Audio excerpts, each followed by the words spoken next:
Assalamualaikum warahmatullahi wabarakatuh. Mari kita dukung dakwah digital Masjid Iqomah UIN Sunan Gunung Jati Bandung dengan subscribe, like, dan komen. Terima kasih. Wassalamualaikum warahmatullahi wabarakatuh. Assalamualaikum warahmatullahi wabarakatuh.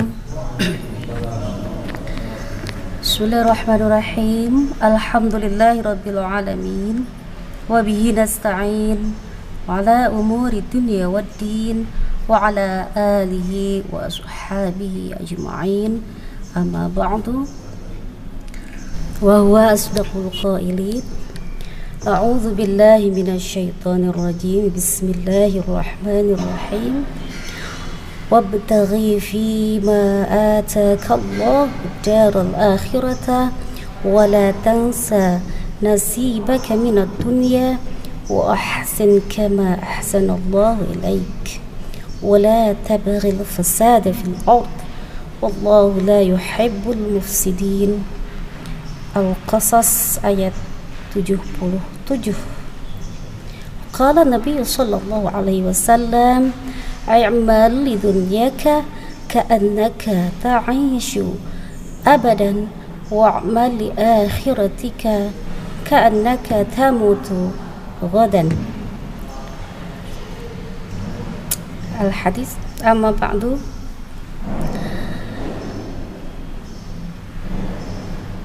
Para hadirin yang saya muliakan, mari kita persembahkan puji dan syukur kehadirat Allah Subhanahu wa taala. Shalawat serta salam semoga tercurah limpah kepada junjungan kita Nabi besar Muhammad sallallahu alaihi wasallam, kepada keluarganya, kepada para sahabatnya, bahkan kepada kita umatnya. Semoga selalu disayang dan dicintai Rasul sallallahu alaihi wasallam. Sivitas Akademika UIN Sunan Gunung Jati Bandung, pengarsa Bapak DKM Masjid Iqomah, Masjid Iqomah UIN Sunan Gunung Jati Bandung yang dimuliakan Allah Subhanahu wa taala. Para hadirin sidang sholat zuhur yang saya muliakan dan semoga Allah muliakan kita semua. Izinkan saya Nurlina menyampaikan atau menunaikan tugas tahunan, tugas kewajiban tahunan, yaitu kultum dengan judul Ta'alimul Islam inda Syekhuna Al-Imam Al-Ghazali. Para hadirin yang dimuliakan Allah, Imam Al-Ghazali yaitu Imam Hujjatul Islam, beliau mengarang sebuah kitab namanya Ihya Ulumuddin. Itu biasanya saya sampaikan kajian Ihya Ulumuddin itu sama komunitas pengajian saya di Cianjur, di kampung halaman. Dan kebetulan hari ini saya mendapat tugas tahunan dari pengarsa Bapak DKM. Sebetulnya saya tanyakan, Bapak ini libur tidak? Karena kita kan tidak bagus katanya kalau ada kegiatan di masjid ini pada masa pandemi seperti ini, kan gitu ya. Kata pengarsa Bapak DKM, oh masih ada lah 10-20 mustami katanya, kan gitu. Oh iya ya, nggak apa-apa lah. Yang penting menurut Bapak DKM itu kita syiar dan takmir masjidnya, begitu ya.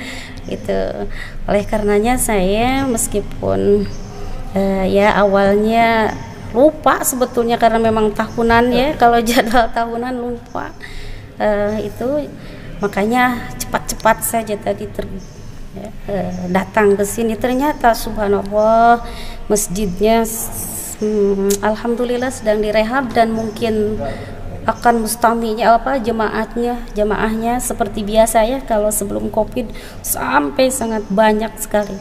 Dan mudah-mudahan kedepannya kita berharap Allah menghilangkan semua malapetaka yang menyebabkan masjid kita kosong dan dilarang untuk untuk pergi ke masjid. Berbahagia bagi orang yang tak suka pergi ke masjid, tetapi bersedih hati bagi orang yang hatinya mu'allaqah, cumantel, bergantung dan sangat cinta masjid. Ada sekelompok muslim itu yang tidak bagus mereka kalau sholatnya di rumah atau di kelas. Dia mengakhiri kelasnya meskipun dosen, ada saya teman guru cepat ke masjid. Nah, itu ada yang mu'allaqah hatinya dengan masjid. Tapi banyak di antara kita di Indonesia itu orang yang mungkin masjid itu adalah tempat tertentu saja, seperti yang dialami saya hari ini. Karena saya sebagai perempuan biasanya jarang-jarang pergi ke masjid karena dilarang, nggak boleh, kan. Tetapi ternyata saya di tempat aslinya ketika bukan lama lah, 40 hari tinggal di Masjid Nabawi dan Mekah itu, kami orang perempuan biasa saja sholat di masjid. Bahkan kadang orang Mesir di belakang saya sholat, mar'ah katanya, mami cek saya, kenapa tidak kahar? Jadi waroi karena berdesak-desakan kalau sudah tawaf itu ya, tidak tahu laki-laki atau perempuan, karena kita sudah tujuannya bukan laki-laki dan perempuan lagi, kita tujuannya hanya satu, yaitu Allah Subhanahu wa Ta'ala. Oleh karenanya saya memberanikan diri meskipun mungkin kurang adab ya, suul adab ini, berdiri di hadapan Bapak dan para mahasiswi dulu biasanya banyak di atas ya. Nah itu di awal sebagai pengantar, semoga sebetulnya itu untuk menguatkan hati saya saja saya berdiri di sini, atau sekedar pembenaran mungkin ya. Baik para audien Mustami semuanya, saya di awal tadi akan menyampaikan Ta'alimul Islam inda Imam Al-Ghazali. Jadi pendidikan Islam menurut pandangan Imam Al-Ghazali. Saya adaptasi dari bukunya beliau, yaitu Ya Ulumuddin, yang dalam bab ilmu tasawuf kalau nggak salah. Itu dalam fakroh ketiga ada di situ judulnya Ta'alimul Islami Mabda'ani katanya. Jadi cukuplah pembelajaran Islam itu ya, pendidikan dalam Islam itu 2 dasar saja. Jadi hanya 2 dasar ini kita insya Allah dijamin keselamatan kita, kebahagiaan kita di dunia dan akhirat. Karena memang outcome kalau menurut Pak Kapus Parohanda itu ya, target capaian pembelajarannya itu adalah kebahagiaan di negeri akhirat, akhirat dan juga di dunia. Oleh karenanya hemat saya, pandangan Imam Al-Ghazali yang ratusan tahun ke belakang ini masih sangat relevan hari ini, karena sangat simpel, tidak jelimet. Pendidikan Islam itu hanya 2 saja, tidak usah mengurus banyak-banyak ya, hanya 2 urusan, yaitu mabda'ani huma al-umur tata'allaq bid-dunyawiyah wal umur tata'allaq bil akhrawiyah. Nah hanya 2 itu saja katanya. Pendidikan Islam itu outcome-nya harus mengarah kepada urusan-urusan yang berbau-bau keduniaan kelihatannya ya. Sebetulnya tidak ada pembedaan nanti kalau sudah pada tataran tauhid. Yang kedua, yang kelihatannya itu urusan-urusan ritual yang mengantarkan kita kepada negeri akhirat. Oleh karenanya hanya 2 saja pembelajaran atau mabda atau prinsip dasar pembelajaran atau pendidikan Islam itu menurut pandangan Imam Al-Ghazali, dan hemat saya itu masih sangat bagus kalau saya bicarakan hari ini, karena kita tentu saja tinggal di tempat yang mulia yang mengusung pembelajaran pendidikan tinggi, yaitu di UIN Sunan Gunung Jati Bandung. Dan saya pikir wujud nyatanya itu ternyata sudah ada di UIN Sunan Gunung Jati Bandung itu 2 mabda'ani ini. Mari kita runut dan rinci. apa itu urusan dunia dan apa itu urusan akhirat.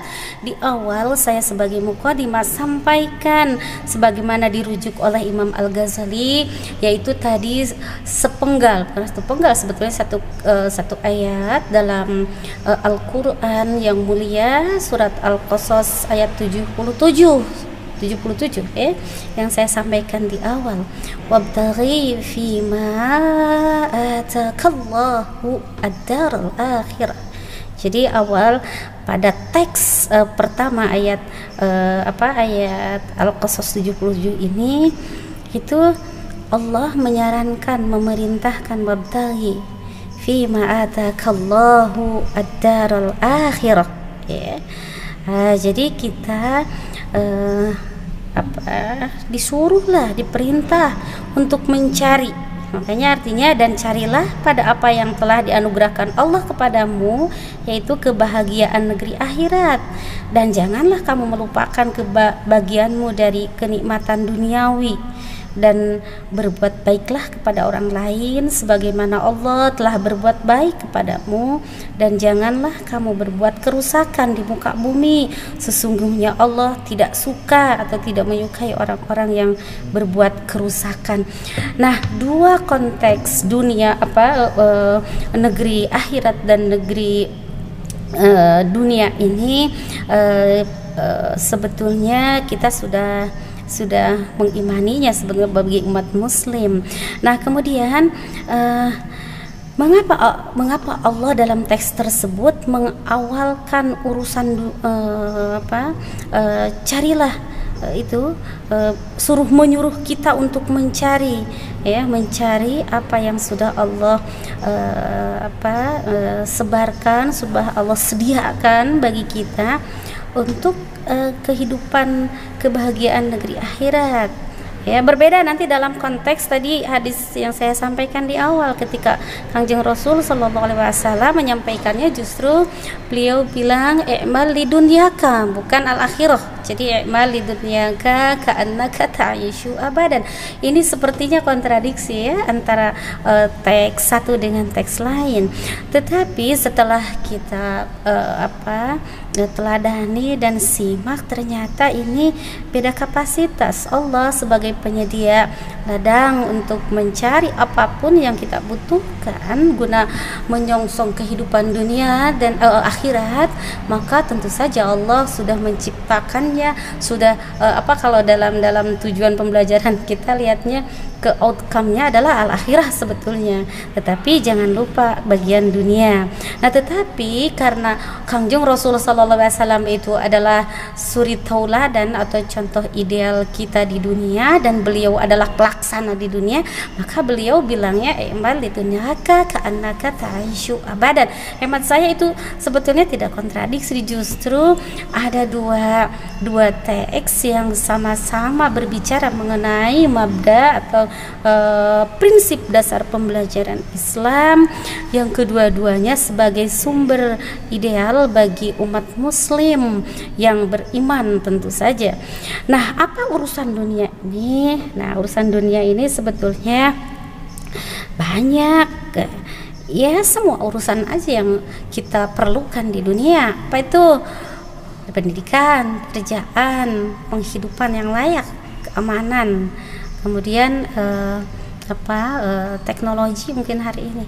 Oleh karenanya, maka dalam konteks sakofah itu unsur-unsur bidang kehidupan manusia di dunia itu harus sinergi antara kehidupan ideologi sampai pemenuhan kehidupan basic need atau kebutuhan hidup sehari-hari, sandang pangan papan. Makanya kita mengenal Ipolexos Budhankam, kemudian bahasa dan teknologi itu sebetulnya wujud nyata kehidupan atau urusan dunia yang mesti kita tidak lupakan, karena sebetulnya kalau dilihat pada sisi teologis itu tidak ada pembedaan pada akhirnya bahwa ad-dunya masru'atul akhirah. Kehidupan dunia kita, pembelajaran kita, kuliah kita, mengajar kita bukan hanya sekedar uang yang kita dapat, bukan hanya sekedar sekedar ilmu pengetahuan yang disampaikan oleh para instruktur yang kita dapat, tetapi pada ujungnya di lebih tingginya idealisnya kita memiliki outcome, yaitu untuk mencapai kehidupan bahagia di negeri akhirat. Semua itu karena ladang amalnya adalah di dunia. Makanya dalam ayat di akhir, wala tansa nasibaka minad dunya wa ahsin kama ahsanallahu ilaika. Tidak cukup kita ritual keagamaan juga untuk sampai kepada negeri akhirat. Oke, apa itu ritual keagamaan? Saya pikir Kangjeng Rasul Sallallahu Alaihi Wasallam mencontohkan kita sebelum tidur sampai kita mau tidur di dalam Islam sudah diatur sedemikian rupa dan sangat-sangat sempurna, dan seluruhnya adalah untuk kemanfaatan, kesehatan, kebahagiaan bagi umat muslim. Makanya ketika Rasul Sallallahu Alaihi Wasallam menjadikan dirinya sebagai contoh ideal di dunia, beliau bangun 2/3 malam, kemudian ritual secara pribadi ya, intensif dengan Tuhannya sampai menjelang subuh. Dan saya pikir itu rasa bahagia itu ada di sana kalau kita merasakan itu. Kemudian setelah subuh kita sholat lagi, ritual. Nah setelah subuh sok silakan bertebaran, mau kuliah, mau kerja, mau ngaduk, mau nembok ya, mau apapun itu yang ada kaitannya dengan urusan dunia untuk pemenuhan kehidupan basic need atau kehidupan kita, maka laksanakanlah. Kemudian Rasulullah SAW dan perintah Allah sebetulnya kita dijeda lagi pada zuhur ini, sholat lagi, kita ritual lagi, kolaborasi yang sangat-sangat hebat Allah ciptakan bagi fisik dan batin kita sebetulnya kalau kita sungguh-sungguh meneladani contoh yang diberikan oleh Rasul Sallallahu Alaihi Wasallam. Setelah duhur bolehlah ngaduk lagi, nembok lagi, belajar lagi, baca buku lagi, baca filsafat lagi, baca belajar medisin lagi, belajar kimia lagi, belajar kedokteran belum ada ya di kita, belajar hukum, belajar sakofah adabiyah, fakultas adab, belajar ketauhidan lagi. Setelah itu kita dijeda lagi untuk membelenkan, mendaun kembali, kita sholat asar lagi. Sungguh luar biasa itu pengaturan Allah Subhanahu wa taala terhadap tubuh kita yang rentak sebetulnya ya. Kalau terus-terusan bekerja atau terus-terusan belajar kan kita tidak bagus juga. Makanya itu sangat-sangat hebat pengaturan Allah yang maha sempurna itu. Setelah itu kita sholat maghrib lagi, setelah maghrib sholat isya, ngaji, baru kita memejamkan mata untuk mengistirahatkan tubuh kita yang sangat-sangat lemah seperti ini. Nah kemudian itu semuanya diatur dan semuanya sangat-sangat detail untuk urusan dunia dan akhirat, sama-sama sinergi, jadi tidak ada pemisahan pada dasarnya. Makanya Rasul Sallallahu Alaihi Wasallam juga bilang di akhir dalam hadisnya itu, wa'mal li akhiratika ka'annaka tamutu ghadan. Rasul seperti itu ketika berkhalwat, ketika beliau ibadah ritual sama Allah SAW, dia sudah tidak lagi membutuhkan kebutuhan sandang pangan, kehidupan yang urusan duniawi, tetapi dia sudah sangat intens, sangat intim, sangat dekat, sangat mahabbah dan sangat melekat dengan Allah Subhanahu wa taala di dalam masjidnya, mulai 2/3 malam sampai menjelang isya ya, pada isya baru istirahat. Nah itulah mabda ta'alimul Islam mabda'ani yang saya hemati dari bukunya Ihya Ulumuddin karya Imam Al-Ghazali. Hari ini di UIN Sunan Gunung Jati semuanya itu sudah terwujud sebetulnya. Kita sudah memiliki fakultas yang sesuai dengan ibal dunya ka'annaka ta'ishu abadan ya. Semuanya difasilitasi, sok silakan. Mau yang mempelajari kehidupan dunia dari awal sampai detail, dari ideologinya sampai seni dan teknologi mutakhirnya, silakan masuk Fakultas Adab. Jadi cabangnya silakan ke Fakultas Ulusuluddin kalau mau mendalami religiusitasnya, ideologinya. Politiknya silakan, ada Fakultas Politik ya di UIN. Kemudian ekonominya sudah disediakan sampai teknologi, bahkan Fakultas Seni mungkin belum. Di Fakultas Adab ada fakultas jurusan atau mata kuliah seni, sebetulnya seni Islami. Saya mengajar itu sebetulnya. Nah, itu sudah wujudnya sudah real di UIN Sunan Gunung Jati Bandung ini, dan kesemuanya itu tidak ada artinya manakala tidak dibarengi dengan ingin outcome-nya, pencapaiannya adalah kebahagiaan negeri akhirat, dan semua itu adalah bertujuan untuk mencapai kebahagiaan dunia dan akhirat. Dan kebahagiaan dunia dan akhirat itu tentu saja kita harus dengan berlaku baik.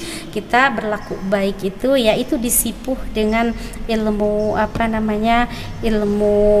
ilmu kedekatan, ilmu pandangan Tuhan. Jadi kalau kita berbicara, kalau kita berkehendak, kalau kita bekerja, kalau kita beraktivitas apapun yang bernuansa dunia dan bernuansa akhirat, tentu saja semuanya kita harus baik, memiliki adab, memiliki akhlak terhadap Allah dan Rasulnya.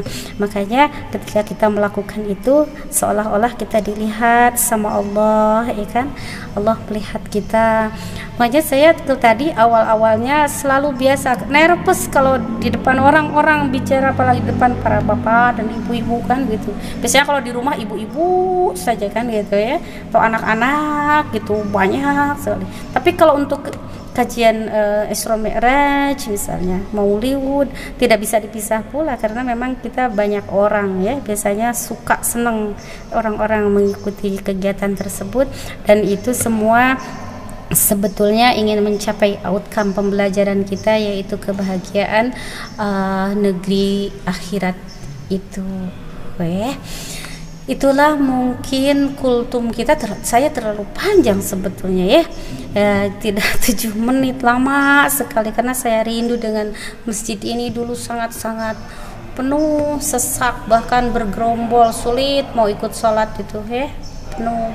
Hari ini ya kita mungkin ada masanya Allah membuat kita untuk istirahat. Tempat masjid kita juga harus istirahat, harus steril, harus membersihkan diri, harus membenahi diri. Ini dipercantik dan diperluas. Semoga nanti jemaahnya juga sangat cantik dan luas di hadapan Allah Subhanahu wa taala, karena dengan tauhidnya yang kuat, amal syariahnya yang kuat, dunia yang kuat, kemudian akhlaknya yang mulia, kita senantiasa berharap Allah menjadikan kita orang-orang yang mencapai tujuan pembelajaran dalam Islam, yaitu kebahagiaan negeri akhirat. Terima kasih, mohon maaf yang sebesar-besarnya bila terlalu panjang dan lama, begitu pula dan monoton, karena memang saya khawatir dipiralkan sama Abah sebetulnya, Bah. Jadi sekarang mah tidak ada bodor-bodornya. Kalau dulu mah menggebu-gebu saya sampai itu saja. Punten jadi manjangan deh. Terima kasih punten, terima kasih. Mohon maaf yang sebesar-besarnya apabila saya kurang berkenan dan kurang beradab. Ini sebetulnya saya dari Fakultas Adab, inginnya sangat beradab, tetapi saya berkeyakinan Allah Subhanahu wa taala memberikan jalan untuk saya lebih baik, dan kita semua baik di mata Allah, karena Allah menyuruh kita ahsin kama ahsanallahu ilaik. Jadi kita harus berbuat baik. Terima kasih. Assalamualaikum warahmatullahi wabarakatuh.